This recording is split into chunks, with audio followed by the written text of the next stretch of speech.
Today we're going to be reading a story of Stuart. This one is entitled Rivers of Milk. I hope you enjoy.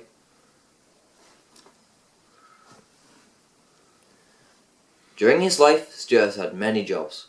He manufactured the machinery in flour mills, tried his hand at plane building, and worked at his dad's hardware store. But it was in 1874 when Stuart worked as a milkman.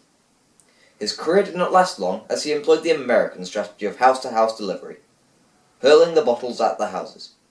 After several lawsuits against Stuart for hitting household cats, dogs, and other small pets, such as children, the head of the business decided to transfer Stuart to a new route, this in the outlying town of Wilmslow, near Manchester.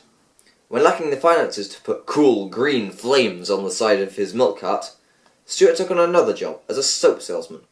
However, Stuart soon grew bored of making the same round twice a day, and decided to cut back on time spent working by mixing the milk with the soap and then delivering the concoction in the usual fashion. This was a wildly popular move, as it meant that his customers no longer had to clean their teeth after eating their breakfast. There was a big boom in business in the milk company, and it wasn't long before Stuart was given a commendation and subsequently knighted. This is how Stuart met Enoch Powell.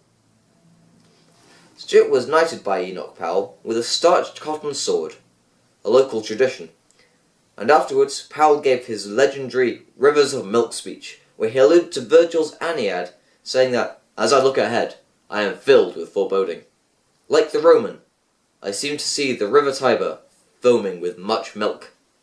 Of course referencing the controversial new move by Edward Heath, head of the House of Commons window box, to milk cows directly into the rivers, allowing consumers to simply refill their old bottles at their local stream.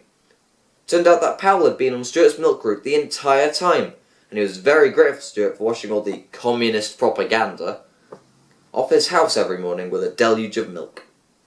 Powell took Stuart out for a drink, where they discussed at length how the Rivers of Milk scheme would ruin the lives of hard-working people such as Stuart, as well as those who owned boats along the same rivers. It was here that Stuart introduced Powell to the wonders of jazz, which Powell took up in a heartbeat, transforming him to the chill dude that he was until his death in 1998. The two shook hands and departed on their separate journeys. Powell, still dazed with the power of jazz, went on to spread the message of hygienic milk distribution in the UK. Stuart was soon fired for taking on another side job of paraffin delivery, this causing several fires and eventually leading to the destruction of most of Wilmslow, including the home of Enoch Powell.